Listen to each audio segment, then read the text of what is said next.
Hey everyone, this is media summary number 5, and this week I want to discuss Jeremiah and how I relate to some of the same struggles that he experienced.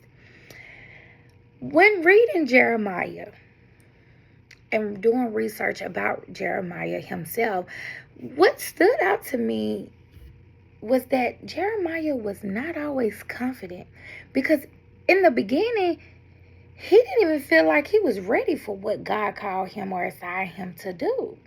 And I definitely can relate because there's been many times where I felt unsure, where I felt uncertain, where I felt like I didn't have it all together. And God, are you sure this is what you want me to do? I'm not where you need me. I'm not this picture perfect Christian.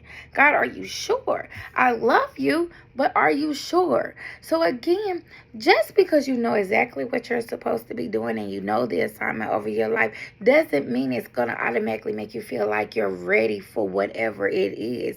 Because 9 times out of 10, you're definitely going to question. You're definitely going to feel uncertain. And you're definitely going to be like, I'm not ready.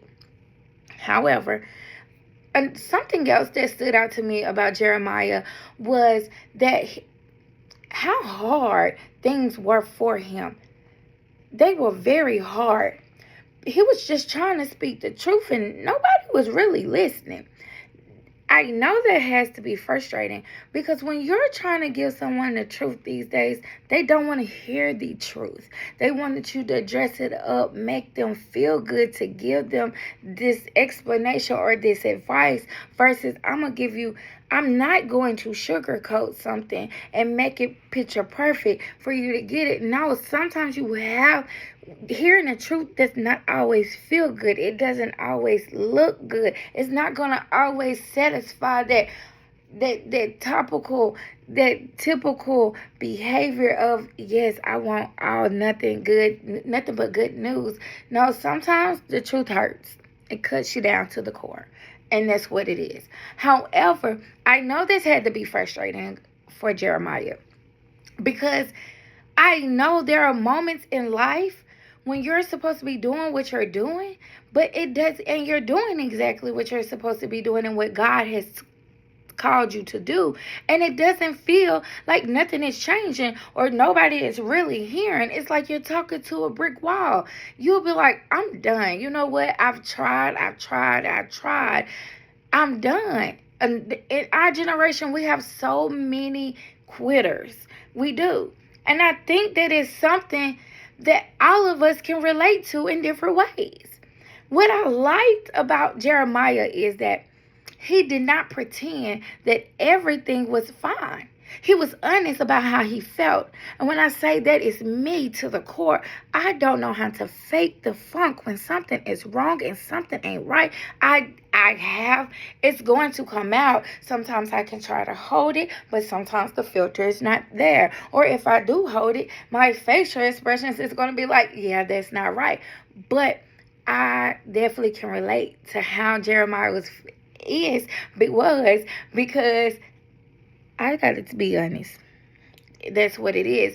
And there were moments of where he was tired and he wanted to quit and he didn't want to keep going. But guess what? Even through all of that, he stayed committed to God. How many of us is still staying committed even when it doesn't look good, when it doesn't feel good, and when nobody is listening to you or nobody taking you serious? You gonna quit?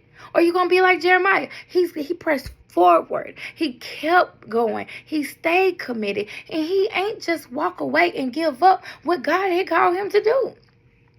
The reading from the introduction to the old prophetic book helped me understand this better too.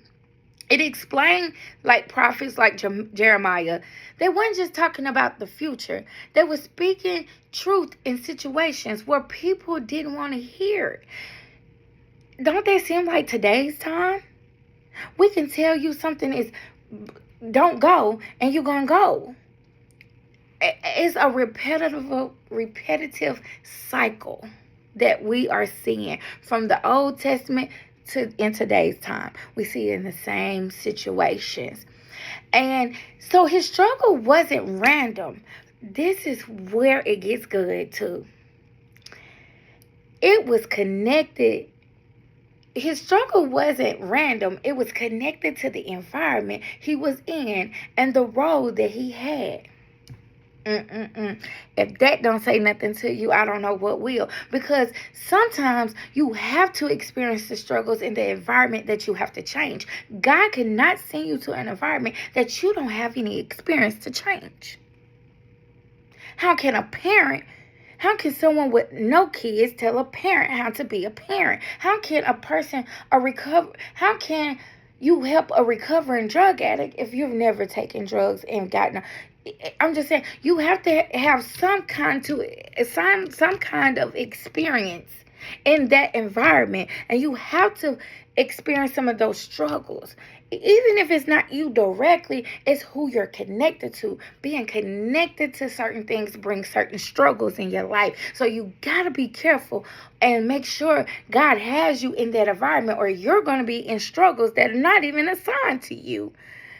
Lord, that was a message right there. I don't know for you, but for me, it was. That made me realize that sometimes difficulty does not mean that you're off track. Sometimes it just comes with what you're doing. And Jeremiah's situation shows us that you can be doing exactly what you're supposed to do, the right thing, and you will still have a hard time. Something else that I noticed is that how real he was with God. He did not try to hide his emotions, his feelings, or act like everything was okay. He even expressed how he felt when it wasn't pretty. He still stayed connected to God through all of that. That part really encouraged me because it shows me that I don't have to be perfect in my faith. I can be honest and still grow.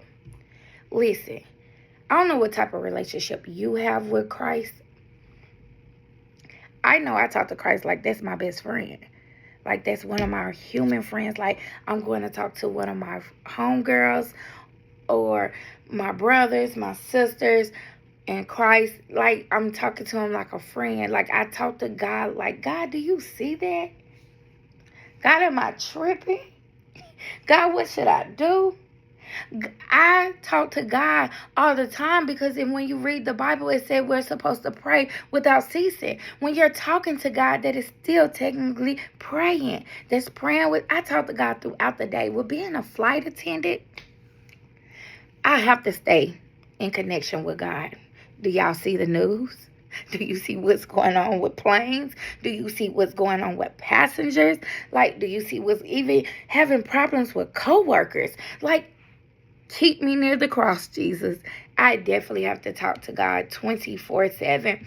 And so for me, this looks like continuing to move forward, pressing forward, even on days that I'm unsure, that I'm tired. And not every day is going to be a clear or easy day. And sometimes things will not go the way I expected.